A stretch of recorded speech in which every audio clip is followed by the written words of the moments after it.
Ngayong araw ay samahan nyo nga ako kung paano kaming nabusog sa pamilk tea at nabusog sa mga ganap sa paligid ngayong araw ng Huwebes. Grabe, ang daming nangyari. Sabayan pa ng lutuing Pinoy ng Filipino Department. Anyways, congratulations sa inyo at ang aking CPAR activity.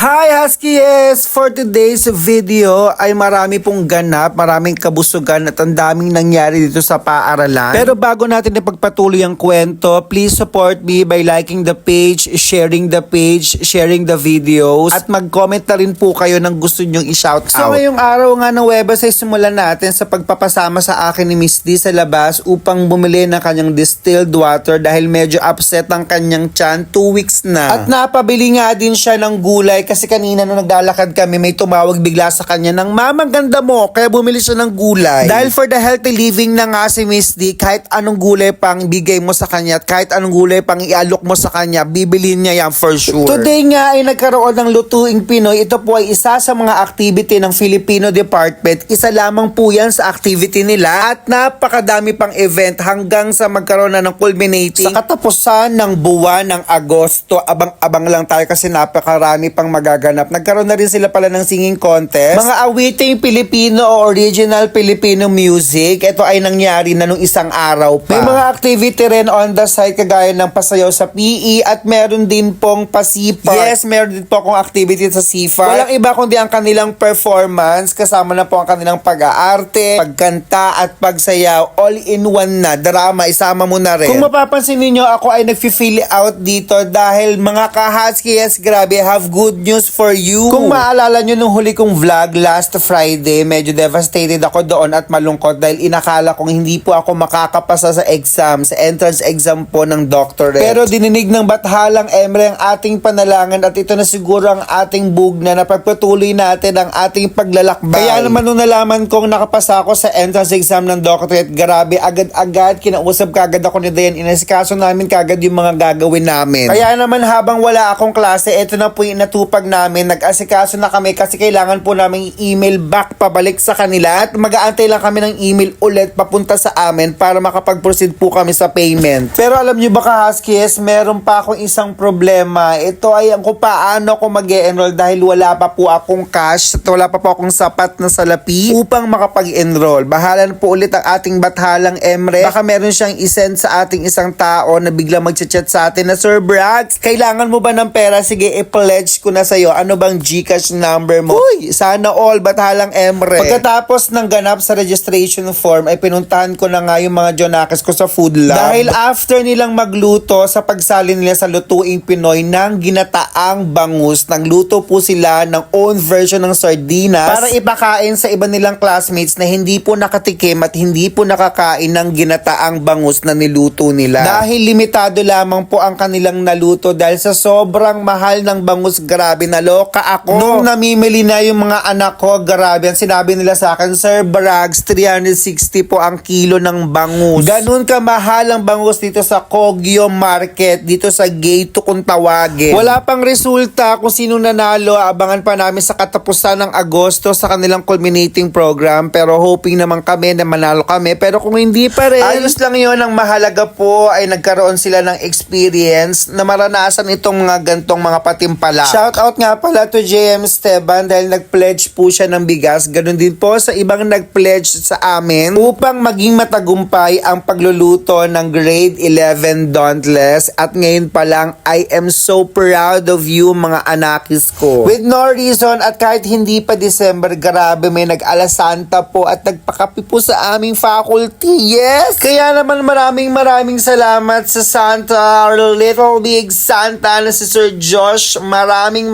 salamat, sir, sa pagpapadama sa amin ng ganitong kaligayahan kahit wala pang December at pagdadasal namin ang good health para sa iyo. At sana maulit po ito at hindi po kayong manawa manlibre sa amin, Sir Josh. Kaya naman kung mapapansin nyo, grabe yung ngiti at saya ni Doc Mark Anthony Calma sa mga pagkakataong ito dahil nasatisfy na naman ang kanyang tummy. Yes, mga ka-Huskies. Support lang tayo kay Doc Mark. And you know what? Salamat ka, Huskies. Grabe, we are growing senior high school family dahil kanina po dumaan po at dumalaw ang bago naming kapamilya dito sa senior high school. Kaya naman abangan nyo siya. Ipapakilala ko siya sa inyo soon. Shout out din sa mga kabataang nare-recognize ako at kaway ng kaway. Sir, naka-follow na ako sa iyo. Shout out sa inyong lahat. Mahal ko kayo dyan sa Nuanistas. Kaya naman kung hindi ka pa naka-follow, nako, it's about time to follow at mag-enjoy ka sa bawat video na ina-upload ko. So sana nagustuhan yung video natin for today. Mag-iwan ng bakas at bukas magiging maligaya ka pag gising mo. Paalam, Huskies!